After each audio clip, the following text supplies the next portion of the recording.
Hi friends. நான் பரங்கி பிஞ்சில் வறுவல் செய்ய போகிறேன். சின்ன பிஞ்சாக வாங்கிக்கிங்க, ஆனால் பெரிய பெரிய துண்டுகளாக நறுக்குங்க. அப்போ தான் அந்த டிஷ்ஷு நல்லாயிருக்கும். ஒரு வெங்காயம், ஒரு தக்காளி பொடியாக நறுக்கிக்கிங்க.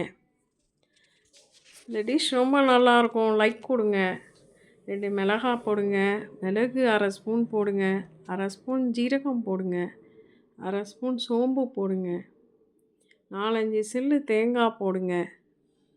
ஒரு சின்ன துண்டு இஞ்சி போடுங்க. 4-5 பல்லு பூண்டு போடுங்க.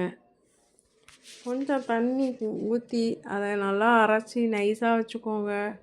அடுப்பில் வானலை வைங்க. 2 ஸ்பூன் எண்ணெயை ஊற்றுங்க. சோம்பு அரை ஸ்பூன் போடுங்க. பொரிஞ்சதும் வெங்காயத்தை போட்டு வதக்கி கொடுங்க. தக்காளியை போட்டு வதக்குங்க.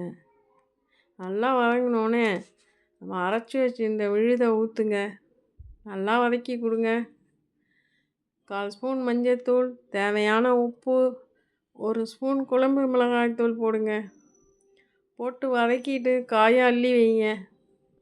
கொஞ்சமாக மிக்ஸி ஜாரை கழுவி தண்ணியை ஊற்றுங்க. மூடி வைங்க.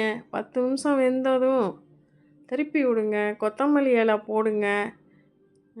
நல்லாயிருக்கும். சாப்பிட்டு பாருங்கள். தேங்க்யூ.